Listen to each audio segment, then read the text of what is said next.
I hate to cut off the song. It's such a beautiful song by Rabbi Shlomo Katz of Efrat, Israel. But this is a big key DAF. There's such beautiful stuff in our DAF, our page of the Talmud today. We got to get right into it. I know it's late. It's a Saturday night. We got a lot of ground to cover, and you're going to be so happy that you tuned in tonight. Hello, my holy sisters and brothers. Shavua Tov, a good vach. We are starting the week right. Let's light up the darkness.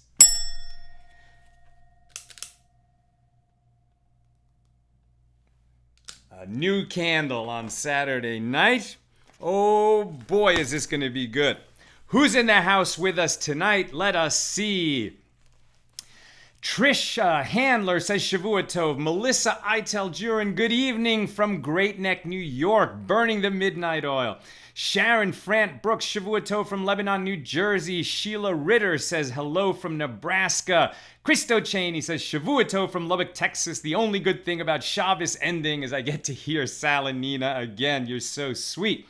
Bill Eldridge says from Berkeley, asking for prayers for Thelma, my grandmother back in Arkansas who raised me. She fell yesterday afternoon, and because she lives alone, was on the floor all night. Thanks be to God, my mother and brother dropped in on her this morning, and she's recovering in the hospital, but we're all still very worried for her recovery. Bill, why don't you tell us what her first name and initial of her last name is, and we're going to dedicate tonight's learning to her complete and speedy recovery. Harold Black says, Erev Tov from Harold and Loretta. Helena Hemela says hello from Finland. And Helen, I just recently looked at the first AT Daily back on January 5th, the first time I went live, and I didn't know what this show would be. I mentioned Christo Cheney was on that show, and you were too. I think you might have been the very first person to say you're in the house of AT Daily. Welcome, Helena. Paula Schmidt-Klauser says she's in from Chicago. Alice Gross says Baltimore Balabusta here. Christo Cheney says, I hope everyone had a wonderful Shabbos. Megraj Desai says Jevit Ma. I'm sorry, I'm not sure what that means. Cheryl Lanther is in from League City, Texas. Ernesto Mendoza says Shavua Tov. Bill Eldridge, it's Thelma E. So tonight we're dedicating our learning to the complete and speedy recovery of Bill's Aunt Thelma. And Cheryl says she's praying, and Lynn Job was with us from North Texas. All right, let's just get right into this.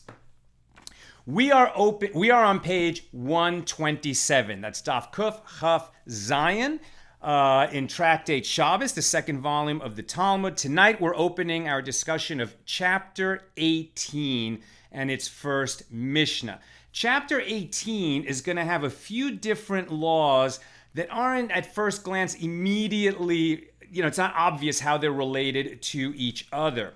We've already talked about several rabbinic decrees that are going to protect us from coming to violate Torah prohibitions. And so the whole body of Muktzah law, which we learned in chapter 17, the basic idea that something that's designed for a use of a labor, a work that's prohibited on Shabbos, so we basically shouldn't touch it at all to protect us from coming to do that labor. Other rabbinic decrees were to protect us from coming to carry on Shabbos. So that's a whole body of law, rabbinic decrees to protect us from accidentally, negligently coming to violate biblical prohibitions. That's part of this greater body of law called Shevut. So Shevut means rest.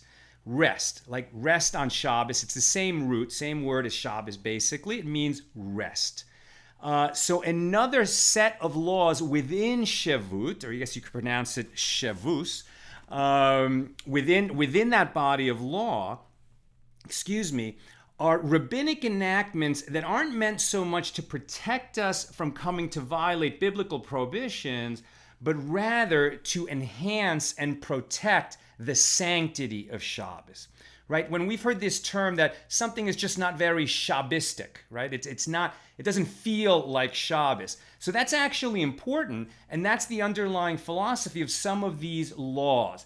right? You're not going to violate a Torah prohibition. You're not going to violate something that says don't do in the Bible. But nevertheless, if you get involved in these kinds of activities, which, for example, would involve exertion, right? And somebody asked about like working out on Shabbos. Can you work out on Shabbos? I just had that question on Friday.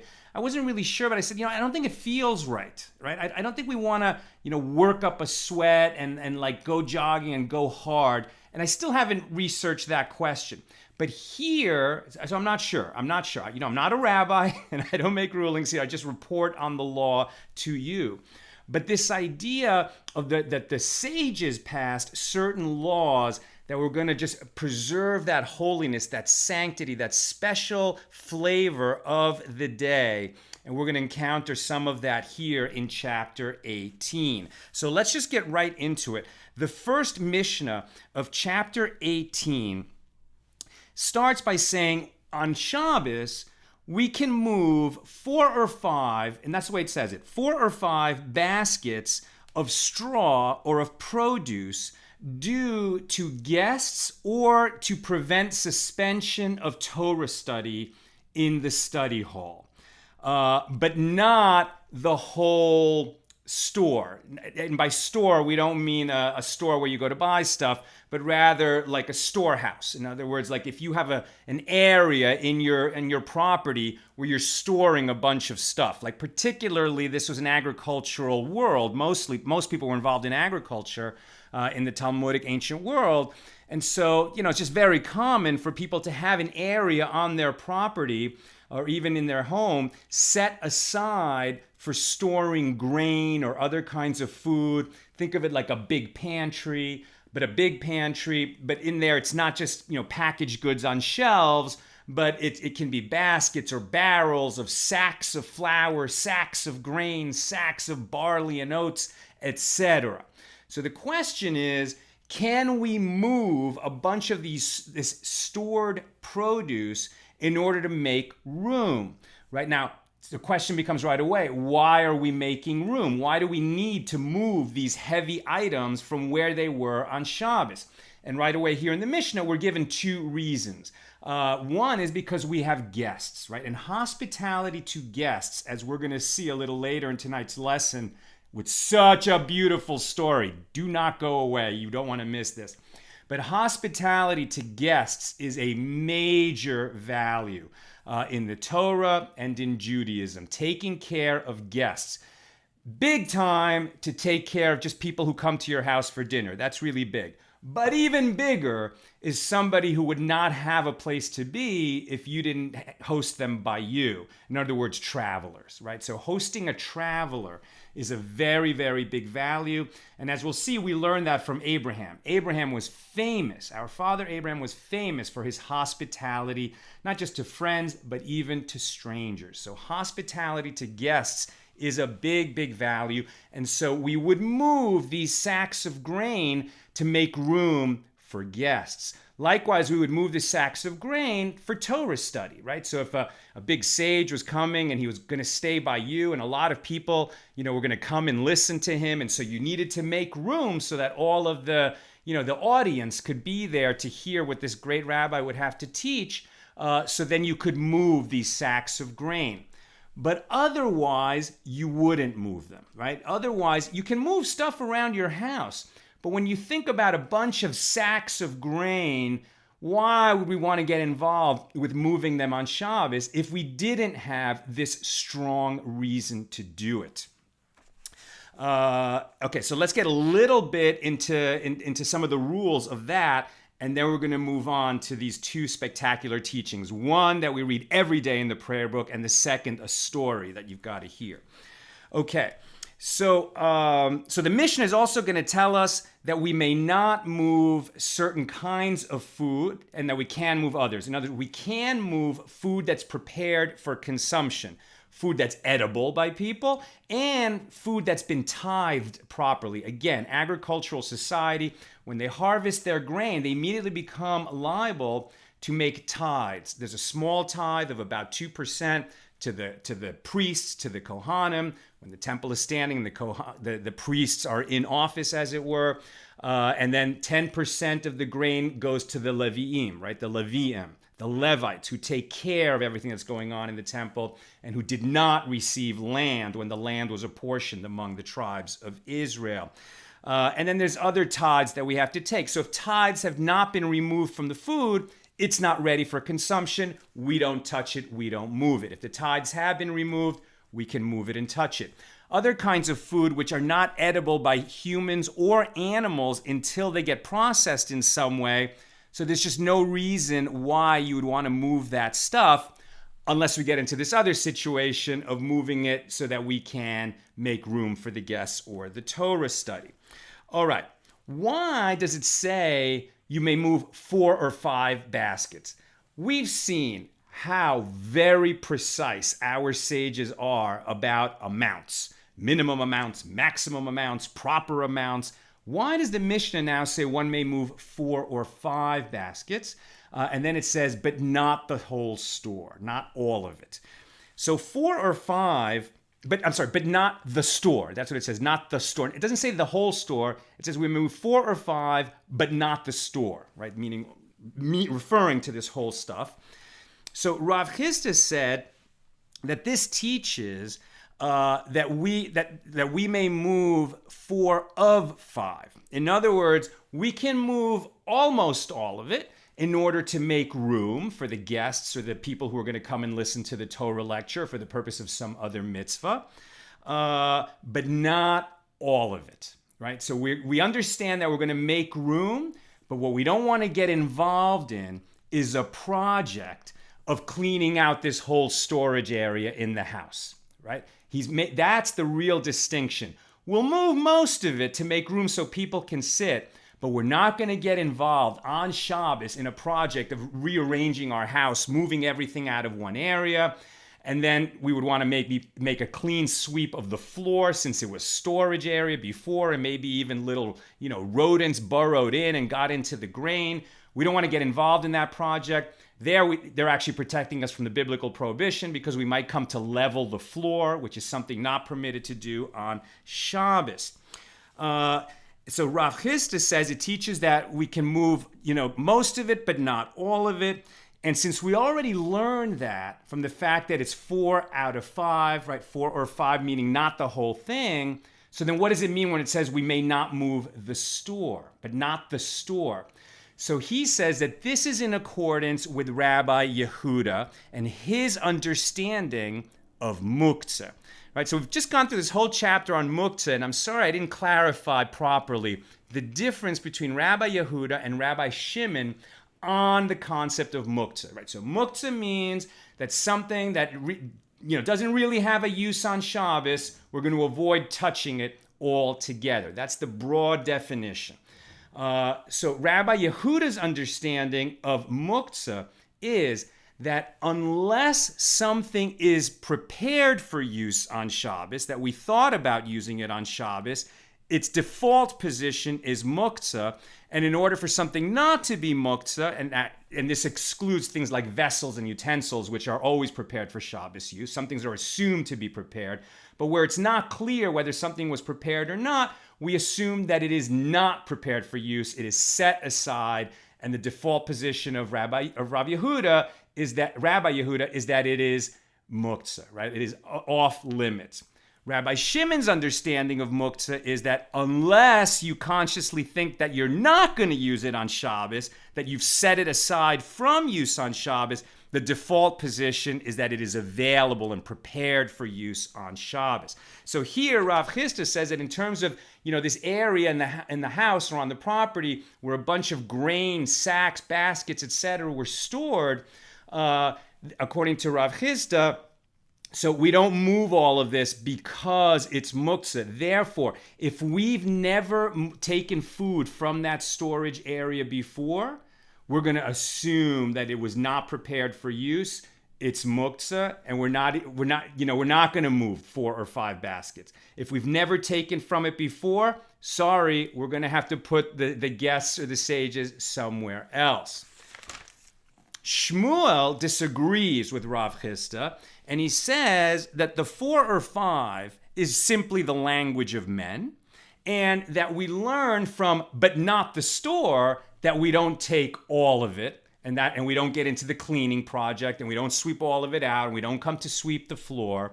And if we've never taken from this, this storage area of stuff, if we've never taken from it before, nevertheless we can take from it now, because he holds, like Rabbi Shimon, who has this much more narrow view of what muktzah is. And unless you thought to yourself, I'm not going to touch it on Shabbos, which would make it set aside, then as long as it's something that's otherwise permitted, we can move it, right? So, but not the store means we don't move all of it. But even if we've never taken from this area before, we can take now, so that we can make a room for our guests or for these students who are going to come learn from the rabbi.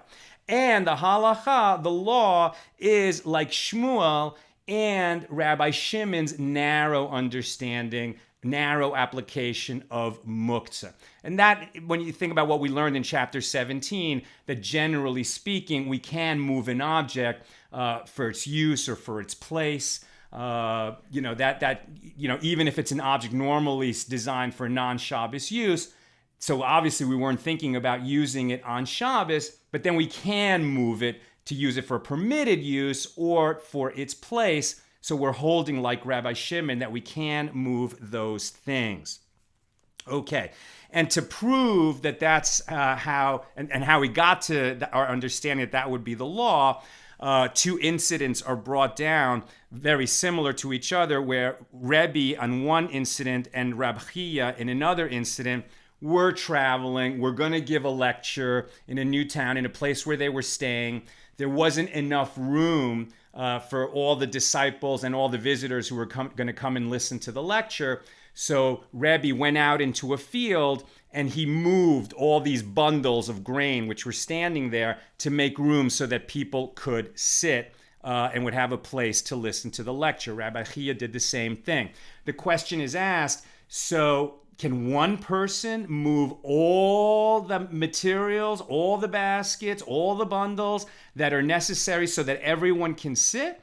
Or is it just that each person can move up to 4 or 5 baskets worth so that he has a place or she has a place to sit for him or herself? And the answer is, well, we're talking about Rebbe, that's Rabbi Yehuda Hanasi. He was the spiritual leader of his generation. Do you really think that he went out in the field and personally moved all of the bundles so that everybody would have a place to sit? Of course not. It means that everybody can move for himself.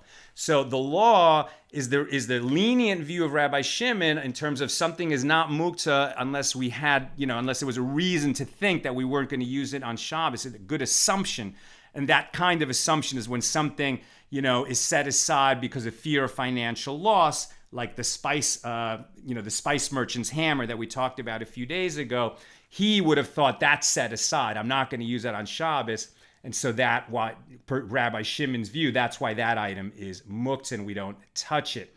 And likewise, the bundles can be moved up to 4 or 5 baskets worth by everybody who needs a seat.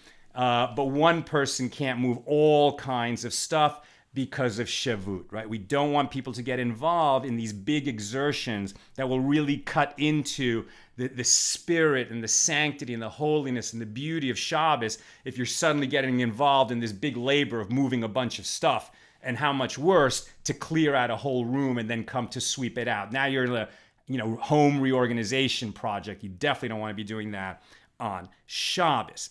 Now that we've been talking about hospitality to guests and how important it is to prepare a space that we would even, get involved in this kind of a labor in order to make room for guests who come to our house, Rabbi Yochanan said, hospitality toward guests is as great as rising early to go to the study hall, as the Mishnah equates them and teaches, due to the guests and due to the suspension of Torah study in the study hall, we are going to move these things, right? For guests and to prevent study from being suspended in the study hall. To prevent Torah study from being suspended in the study hall. Rav Yehuda said that Rav said, on a related note, hospitality toward guests is greater than receiving the divine presence. What? Think about that. Receiving the divine presence means having a direct interaction with God, right? Like having prophecy, having God speak to us and we speak to God, having a direct encounter with God.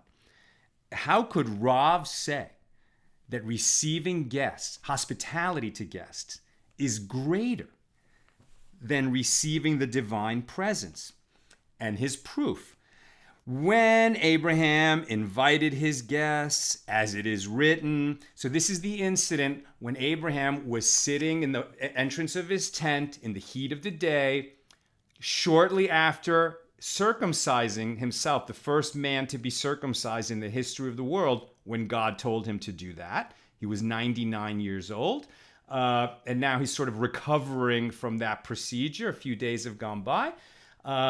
But he's still, like he always did, on the lookout for strangers who need hospitality in the heat of the desert. And 3 people approach, and he runs to greet them. Those 3 people turn out to be 3 angels. Okay, they were 3 angels. They were the angels Michael, Gabriel, and Raphael. Right, the top angel is Michael.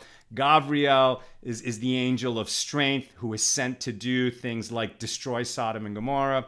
And Raphael is the angel of healing who had come to assist Abraham in his healing. He didn't know at first that they were angels, but he quickly got it. So he understood that he was interacting with God's angels. But what did Abraham... I'm sorry, I got that wrong. He didn't know when they were coming. He just thought that they were 3 men. Before they came, he was already in the presence of God. He was having an interaction with God. And he says to God, Lord, if now I have found favor in your sight, please pass not from your servant. This is Genesis 18, verse 3.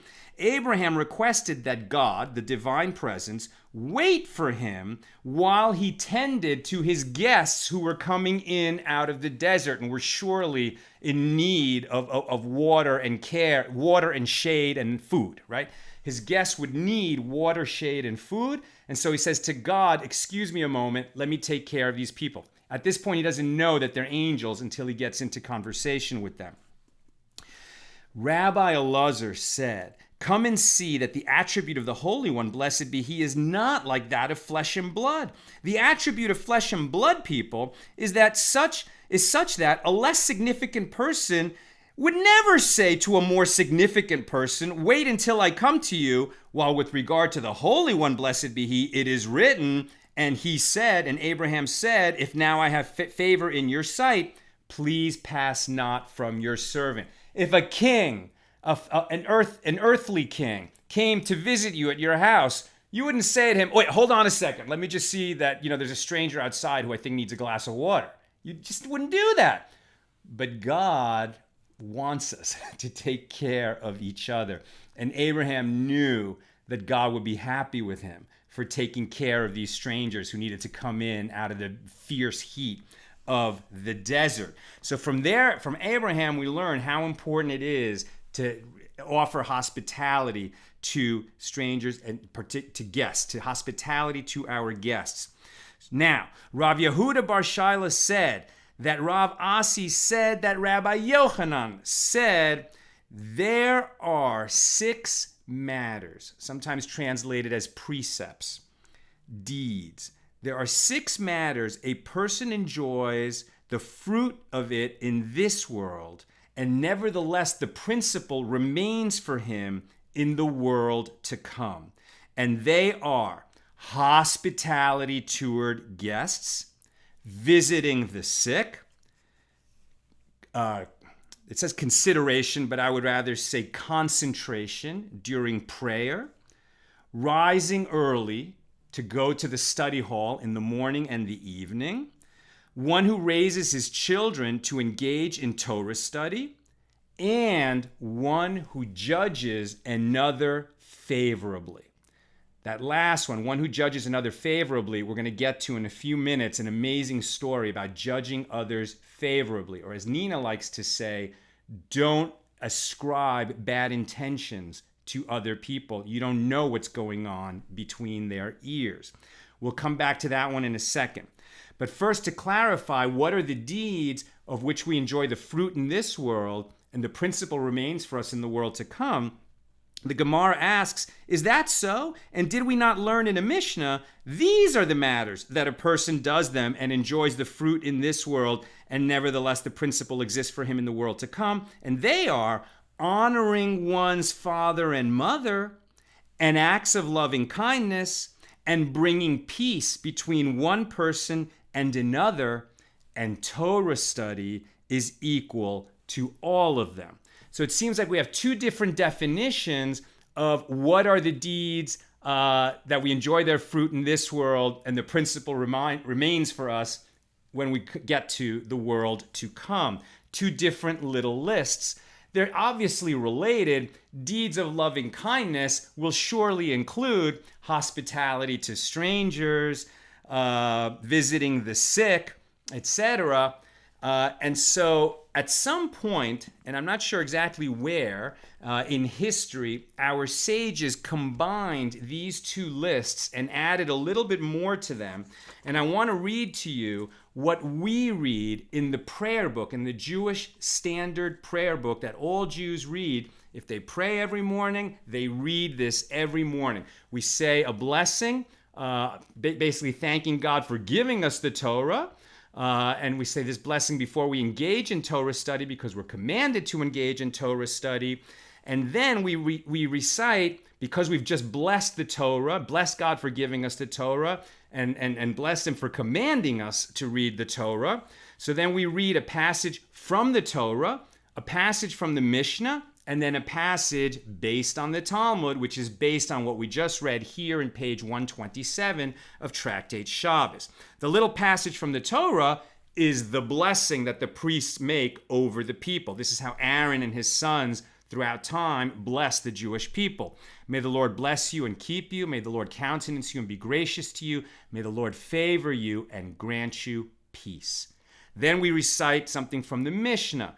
These are the precepts for which no fixed measure is prescribed, leaving the crops of the edge of the field for the poor, the gift of the first fruits, the pilgrimage offerings brought when appearing before the Lord on the 3 festivals, deeds of kindness, and the study of Torah. That's in the Mishnah. And then we get to a piece of Talmud. And why are there these 3? A piece of Torah, a piece of Mishnah, a piece of Talmud, because that is the Torah. The Torah includes both the written Torah and the oral Torah. The Mishnah and the Talmud comprise the oral Torah, which goes hand in glove together in partnership with the written Torah. And so we read from the Talmud every day.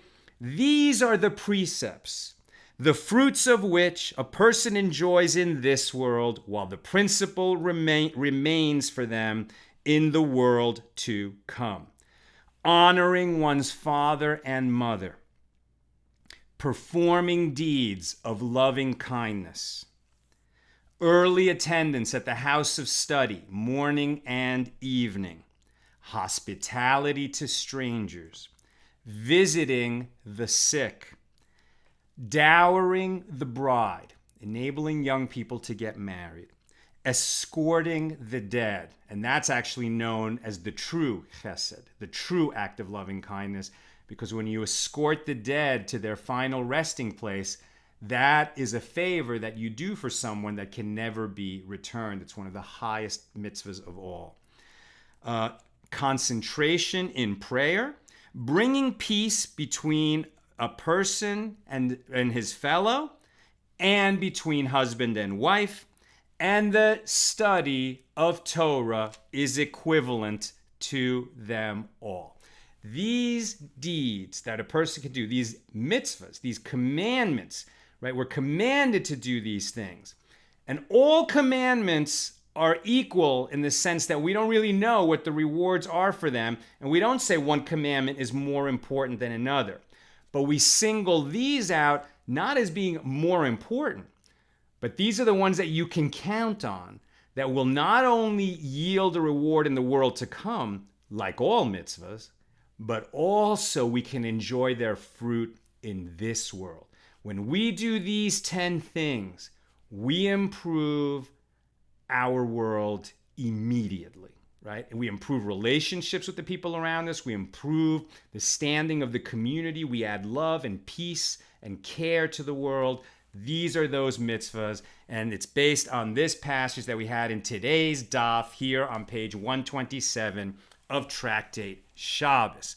You probably have comments and questions. I'm going to get to those in 1 minute, but first I want to share this story that illustrates the concept in the first version on page 127 of judging one's fellow favorably. Interestingly, that did not make the list that's in the Siddur, but it is a hugely important principle. We have to judge people favorably, or as Nina likes to say, we do not ascribe bad intentions to them because we don't know what's really going on in their lives and what motivated what they're saying or doing, right? We don't know. I mean, obviously, if they commit crimes, okay, they need to be prosecuted.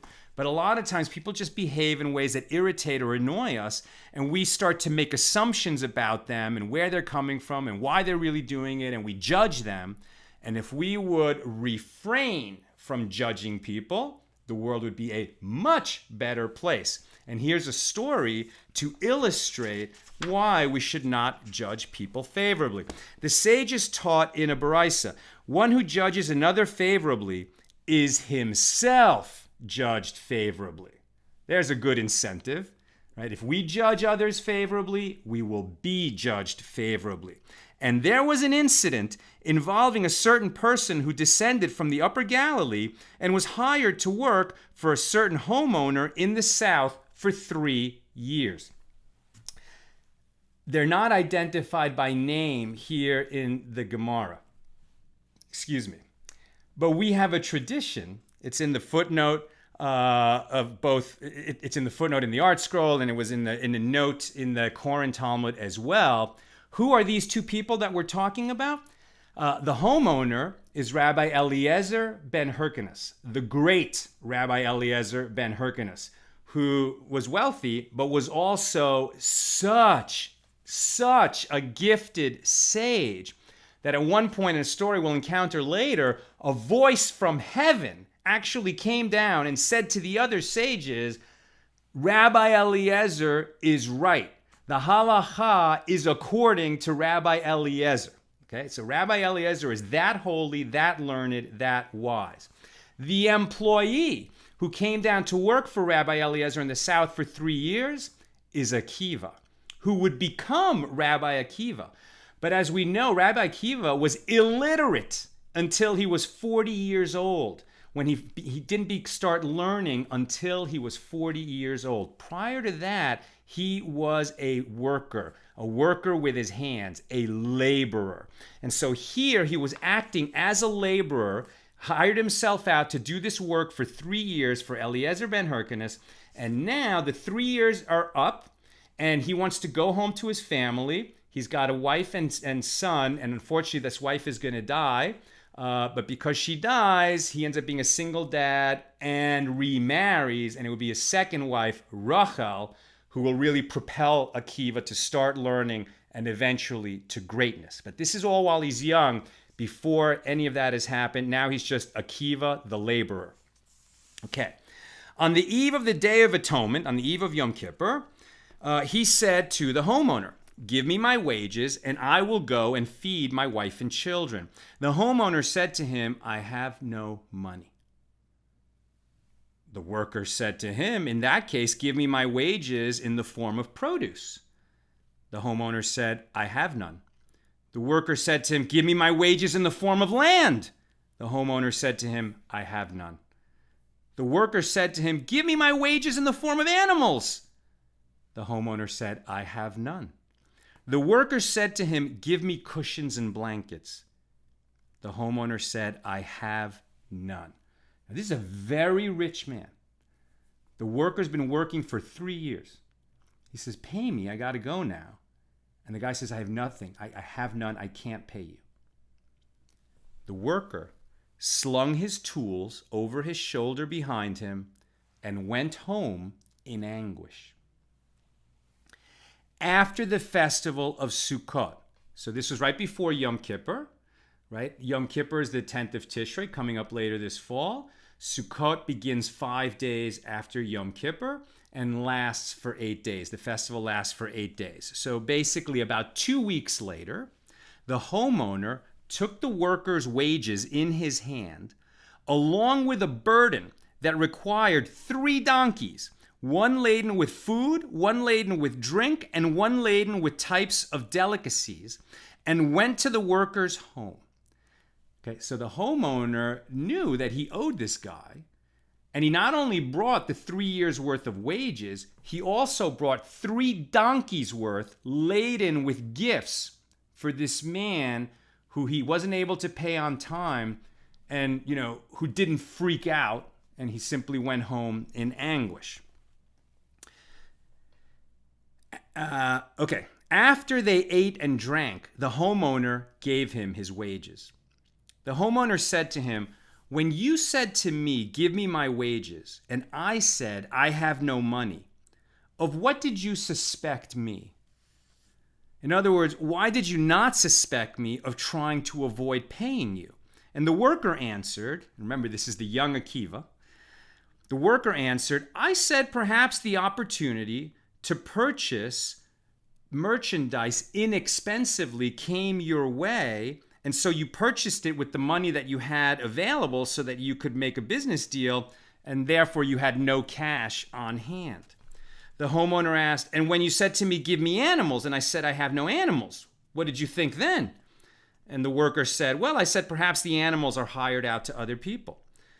And the worker said, and then the homeowner asked, "When you said to me, 'Give me land,' and I said, 'I have no land,' what were you thinking then?" And the worker said, "Well, I said perhaps the land is leased out to other people, so it's not available for you to give it to me." And the homeowner said, "And when you said to me, 'Give me produce,' and I said, 'I have no produce,' what did you think then?" And the worker said, "Well, perhaps they are not tithed," right? So they're not available to be given out because they haven't been tithed yet.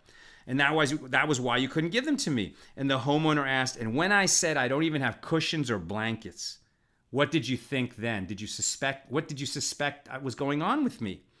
And the worker said, "I said perhaps he consecrated all his property to heaven, and therefore he had nothing available at that moment." And the homeowner said to him, and remember this is Rabbi Eliezer ben Hyrkanos, the great Rabbi Eliezer, said to his worker Akiva, "I swear by the temple service that it was just as you've described. I had no money available at that time because I vowed and consecrated all my property on account of my son, Hyrkanos." This is Eliezer ben Hyrkanos. So probably at the time that he had his son, his father had died, and so he named his son after his father. That's why the boy's name is Hyrkanos.